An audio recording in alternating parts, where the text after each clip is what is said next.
তাদের গাড়ির পেছনে আরও 4 থেকে 5টি গাড়ি চলছিল, যেগুলোতে আরমানের নিরাপত্তা রক্ষীরা ছিল এবং তারা তাকে অনুসরণ করছিল। গাড়ির ভেতরে অথৈ নীরবতা বিরাজ করছিল। কিছুক্ষণ আগেও যেখানে সবাই হাসি ঠাট্টায় মেতেছিল, সেখানে মুহূর্তেই পরিবেশ গম্ভীর হয়ে গেল। সবার মুখ থেকে হাসি মিলিয়ে গেল। সবাই চুপচাপ সামনের রাস্তার দিকে তাকিয়েছিল। কিছুক্ষণ পর আরমান সিংহানিয়া একটি নির্জন জায়গায় গাড়ি থামিয়ে আদেশের সুরে বলল, সবাই নিজের মুখ ভালো করে ঢেকে নাও। আরমানের কথা শেষ হতেই 4 জনই নিজেদের মুখ সম্পূর্ণভাবে ঢেকে নিল। ঠিক তখনই আরমান নিজের গাড়ি থেকে একটি বন্দুক বের করল। এরপর সবাই গাড়ি থেকে নেমে বন্ধ পড়ে থাকা একটি কারখানার দিকে এগিয়ে যেতে লাগল। সেই সময় তারা শহরের বাইরে বহু বছর আগে বন্ধ হয়ে যাওয়া একটি পরিত্যক্ত কারখানার সামনে দাঁড়িয়েছিল। আরমান তার সব গার্ডের দিকে ফিরে বলল, তোমরা সবাই এখানেই থাকো, আমাদের জন্য অপেক্ষা করো। এই কথা বলে 5 জন কারখানার ভেতরে ঢুকে গেল। তারা অদ্ভুত কিছু শব্দ শুনতে পেল। শব্দগুলো শুনেই আরমান ইশারায় সবাইকে আলাদা আলাদা দিকে ছড়িয়ে পড়তে বলল। 4 জন 4 দিকে ছড়িয়ে যাও, খেয়াল রেখো কেউ যেন একসঙ্গে না থাকে।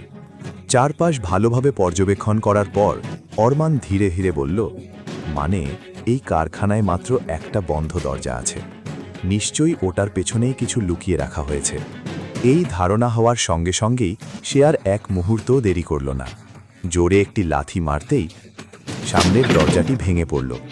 পরের মুহূর্তেই ভেতরের দৃশ্য দেখে আরমানের চোখ বিস্ময়ে বড় হয়ে গেল। ভেতরে প্রায় 20-25 জন মেয়ে ভয়ে কুঁকড়ে বসেছিল। দৃশ্যটি দেখেই রাগে আরমানের হাতের শিরাগুলো পর্যন্ত ফুলে উঠল। ঠিক তখনই বাকি 4 জনও তার পেছনে এসে দাঁড়াল। ধ্রুব কিছু বলতে যাচ্ছিল, কিন্তু তার আগেই আরমান ইশারায় নির্দেশ দিল, আর সঙ্গে সঙ্গেই 4 জন সেখানে উপস্থিত সব গুন্ডার ওপর ঝাঁপিয়ে পড়ল। মাত্র কয়েক মিনিটের মধ্যেই তারা গুন্ডাদের এমনভাবে মারধর করল যে তাদের অবস্থা শোচনীয় হয়ে গেল। গুন্ডারা যন্ত্রণায় কাতরাতে কাতরাতে বলতে লাগল, আমাদের মেরে ফেলো, প্রাণ নিয়ে নাও, কিন্তু আর এত কষ্ট দিও না। কিন্তু 4 জনের কারো মনেই তাদের জন্য সামান্যও দয়া জাগল না। ধ্রুব বারবার তাদের সেই অংশগুলোতেই আঘাত করছিল, যাতে তারা আর নড়াচড়া করারও ক্ষমতা না পায়। সেই মুহূর্তে 5 জনকেই ভয়ঙ্কর লাগছিল, আর আরমান এক জায়গায় নিশ্চুপ দাঁড়িয়ে সবকিছু দেখছিল। এরপর সে আহানের দিকে ফিরে আদেশ দিল, সব মেয়েদের নিরাপদে এখান থেকে বের করে নিয়ে যাও। আহান মাথা নেড়ে সম্মতি জানালো এবং একে একে সব মেয়েকে বের করে আনতে শুরু করল। কিন্তু ঠিক তখনই সে অনুভব করল তার পেছনে কেউ দাঁড়িয়ে আছে। সে দ্রুত ঘুরে দাঁড়াতে যাচ্ছিল। এমন সময় পেছন থেকে একজন লাঠি দিয়ে তার মাথায় আঘাত করতে উদ্যত হল, কিন্তু আরমান মাঝখানে এসে সেই লোকটির হাত শক্ত করে ধরে ফেলল। মুহূর্তের মধ্যেই সে লোকটির হাত থেকে লাঠি কেড়ে নিয়ে সেটি দিয়েই তাকে নির্মমভাবে আঘাত করল। আহান গভীর শ্বাস নিয়ে বলল, থ্যাংক গড ভাই, আপনি আমাকে বাঁচিয়ে দিলেন। মাত্র কয়েক মিনিটের মধ্যেই 5 জন মিলে 25 জন মেয়েকে উদ্ধার করল। পাশাপাশি সেখানে উপস্থিত সব গুন্ডাকে দড়ি দিয়ে বেঁধে ফেলল, যাতে কেউ আর পালিয়ে যেতে না পারে। এরপর আরমান রাজাদের মতো সবার সামনে বসে পড়ল। তবে তার মুখে ছিল একটি মাস্ক, তাই এখনো পর্যন্ত কেউ তার আসল মুখ দেখেনি।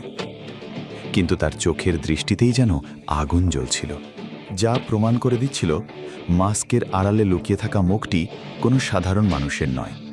ঠিক তখনই গুন্ডাদের মধ্যে একজন ভয়ে কাঁপতে কাঁপতে জিজ্ঞেস করল, তোরা কারা? জানিস তো কার লোকেদের উপর হাত তুলেছিস? আমরা সবাই বীর রায়চনের লোক। লোকটির কথা শুনে হঠাৎ আরমান মুখ আরও কঠোর হয়ে উঠল। সে সঙ্গে সঙ্গে উঠে দাঁড়িয়ে লোকটার সামনে গিয়ে এক হাতে তার কলার চেপে ধরে প্রায় শূন্যে তুলে ফেলল। তারপর ঘৃণা ভরা কণ্ঠে বলল, খুব শখ হয়েছে জানতে আমরা কে? তাহলে গিয়ে সেই বীর রায়চনকে বলে দিস ডেভিল কিং এসেছিল, আর যদি তার সত্যিই সাহস থাকে তাহলে আমাকে আটকিয়ে দেখাক। পরের পর্বে জানুন গল্পের পরবর্তী চমকপ্রদ ঘটনা। দেখুন শুধুমাত্র পকেট এফএম-এর ইউটিউব চ্যানেলে। আর তেরে ইশকেমের সব এপিসোড শুনতে ডিসক্রিপশনে দেওয়া লিঙ্ক থেকে ডাউনলোড করুন পকেট এফএম অ্যাপ।